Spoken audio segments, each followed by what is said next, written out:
घरे अति सहजरे तैयारी होइतिबा अटारु ई पास्ता को छोट तो छोट बड़ लोकन को भी जदि आपण सर्व करेंगे ना से बिल्कुल भी जानी परिबेनी एटा आपण घरे तैयारी करचंती सी भी अटारु आ खाइबा पई एटा बहुत बढ़िया टेस्ट लागे।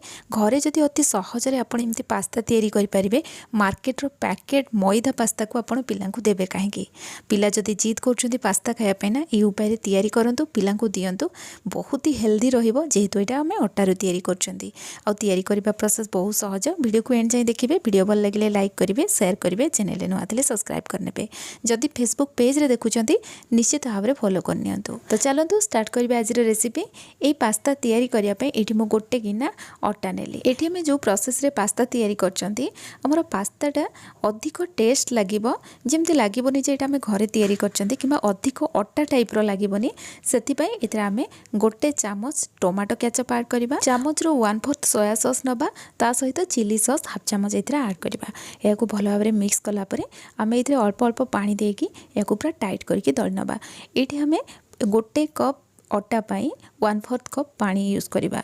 तो आपंकर मेजरमेंटा ये टाइप रहा अटा नहीं कि बेले बेले पानी रो मेजरमेंटा टिके एपट सेपट हुए 2-3 चामच अधिक हेनी जमती कि कहीं किणा अटा यूज करती आउ कहीं गहम को पेसैकी घरे से अटा को यूज करती से पानी आपण अल्प देकी दलिबे जदि आपन को दरकार हो चामच रे आनिके अल्प पकई पकई दलिबे अटा को पूरा टाइट करके भल भाव में दली नवा या कवर करके 10 मिनिट जाए रखी नवा।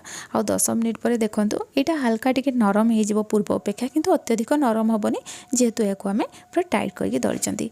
एबे आम या दुईटा गुड़ा तैयारी करनबा आ एमती ताकू रोल करनबा जेमती मो वीडियो रे करछि देखंतु एई टाइप रो करबा। एठी मो जो प्रोसेस रे पास्ता तैयारी करछि जदि आपन को एई प्रोसेसटा कष्ट लागिबो आपन को मो एठी देखौछि देखंतु एई उपाय रे आपन पास्ता तैयारी करि परिबे। गोटे क्लीन कइंची नेबे ताकू एमती कट लगेबे पूरा छोट छोट करी काटिबे। एटा तैयारी करबा बहुत सहज आपन कम समय रे बहुत सारा पास्ता तैयारी करि परिबे किंतु एठी मो जो प्रोसेसटा आपन को देखैबी सेटा देखिया पई बहुत सुंदर लागिबो टेस्ट रे किछि फरक आसीबोनी। आपन फास्ट जो प्रोसेसटा देखैली सेटा भी करि परिबे। एठी देखंतु आमे एमती पूरा पतला पतला करके काटिबा पूरा छोट छोट करी काटछि आपन मन देखि जानि परथिबे। एठी देखंतु मु आपन को पूरा पाखरु देखौछि एई टाइप रो पूरा छोट और पतला रखिबा हेले एटा खाइबा पई भल लागिबो। जदि अधिक मोटा कर देबे ना एटा खाइबा पई बिल्कुल भी भल लागिबोनी।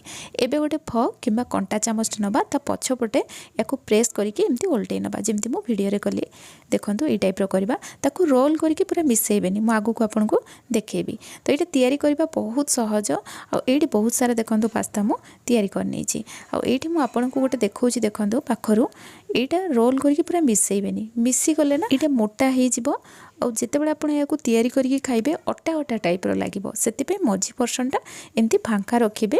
यहाँ जी पतला होगी तैयारी हम खाइबापी से टेस्ट लगे जेहेतु यहाँ आम अटारू तैयारी कर पूरा पतला पतला करके तैयारी करवा। जदि यही प्रोसेसटा आपन को कष्ट लगे फास्ट जो प्रोसेस देखली से भाई आपण मैंने तैयारी करेंगे। ये मो कड़ाई रे पानी गरम कर पानी फुटुची ये टाइम आम ये गोटे चामच तेल ऐड करवा हाफ चामच लुण ऐड करवा आमर पास्ताटा जमी फिका फिका न लगे से आम लुण ऐड कले या हाई फ्लेम रे 10 ରୁ 15 मिनट जाए आम फुटेबा। ये आम जो टाइप पास्ता रखिंट ना 10-15 मिनट लगे या सीझापी आ हाई फ्लेम रे एमती ताकू आम फुटेबा। पास्ता सीझिला बोली आप जानवे केमती देखिए किसी समय फुटी सारा पर पास्ता पूर्व अपेक्षा टे फुली जाइथिबो आमर ए जो अट्टा पास्ता रे ना गोटे साइन आसीजिवो आपण माने जानिबे जे एटा सीझिगला बोली। तो ये मु 15 मिनट पाखापाखि या हाई फ्लेम रे फुटेइथिली। एबे आम पास्ता को बाहर करनबा ये जो पानीटा अच्छी जो आम पास्ता फुटेइथिले से हाफ किना पाखापाखि बाहर करके रखिनबा जोटा कि आगो को आम यूज करवा। एमती गोटे जाली रे कि स्ट्रेनर रे ताकू रखिकी गोटे ग्लास पाखापाखि नॉर्मल पानी या ऊपर पकई नेबे जहाँ फल रे पास्ता लागी लागी जीवनी किंबा एटा बिल्कुल चिपकिबनी। तो ये मु कड़ाई रू पानी बाहर कर नेइथिली कड़ाई को गरम करके एथिरे आमे रिफाइन तेल ऐड करबा। तेलर मात्रा आपण एठी कम अधिक रखि परिबे। एबे आमे एथिरे भुसंग पत्र पकेबा जहाँ फल रे यार फ्लेवरटा बहुत बढ़िया आसीबो।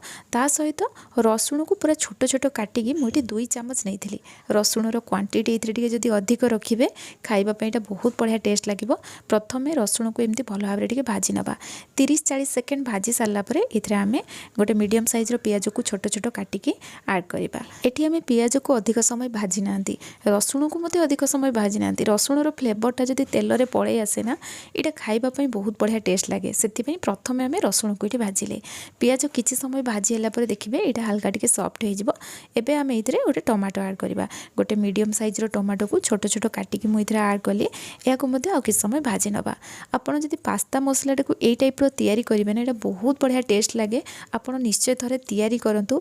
तैयारी कलापर मत कमेंट करके जनइबे आपण मानकू ये रेसिपी केमती लगिला। तो ये देखो टमाटो को किसी समय भाजी सारापर यहाँ पूरा सॉफ्ट हो जाए, बहुत बढ़िया से मिसी जाइए। एबे आम ये किसी मसला आड करवा।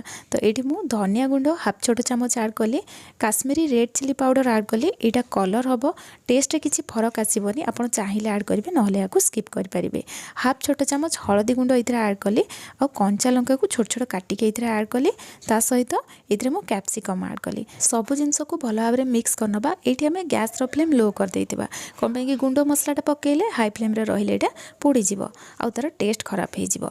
तो सबु जिनस को मिक्स कलापर ये मु पास्ता मसला गोटे आड कली। आपड़ ये जेकोसी ब्रांडर पास्ता मसला नहीं पारे। एबे आम या भल भाव में मिक्स करनबा और पास्ता को फुटेला बेले जो पानीटा आम रखिले ना ताकू आनिक ये आड करवा और सबु जिनस को भल भाव में मिक्स करनबा। ये आम या बेस समय फुटेबानी। एबे आम कौन करवा ये किसी सॉस ऐड करवा। तो मु गोटे चामच टोमाटो केचप ऐड करथिली और गोटे चामच रेड चिली सॉस ऐड कली और ये सोया सॉस पूरा अल्प ऐड करवा। 3-4 ड्रप पाखापाखि सोया सॉस ऐड कले और सब जिनस को भल भाव में मिक्स करनबा। एबे आम यहाँ 30-40 सेकेंड पाखापाखि एमती फुटेबा। किसी समय ये देखो फुटीगला। एबे आम कौन करवा पास्ता को आनिक ये ऐड करवा और भल भाव में मिक्स करनबा। तो ये पास्ता पकई सारापर ना गैस फ्लेम लो करदे और गोटे चामच पाखापाखि कि 2 चामच ये पानी पकईदे, कारण ये पूरा ड्राए हो गले खाइबापी भल लगे से अल्प टे पानी देके या मिक्स कलापर या आम कभर करनबा। एबे आम ये गैस फ्लेम लो करदे और गोटे मिनिट पाखापाखि एमती फुटिया छाड़दे। माने आमर पास्ताटा मसला सहित बहुत बढ़िया से मिसीज और बहुत बढ़िया टेस्ट आसो। ये आपण मैंने भावुवे ये मसलार आम लुण पकईलेनि बोली, किंतु आप लुण देवेनि जेहेतु आम से पानीटा पकईले से लुण अच्छी। सहित आम ये सॉस यूज कर पास्ता मसला यूज कर सहित या आम ड्राए रखी से आप देखिकी लुण देवे। ये लास्ट में मु धनिया पत्र ऐड करी। ये आमर पास्ता रेडी हो गला। आपण मैंने या घरे निश्चय ट्राए करूँ। तैयारी कलापर केमती लगिला निश्चय कमेंट सेक्शन रे जानइबे। जदि आज रेसिपी आपण मानकु पसंद आसथिबो वीडियो को लाइक करिके जिबे। पुणी आसीबे नुआ रेसिपी नेकी। सेति पर्यंत रहुछि। धन्यवाद।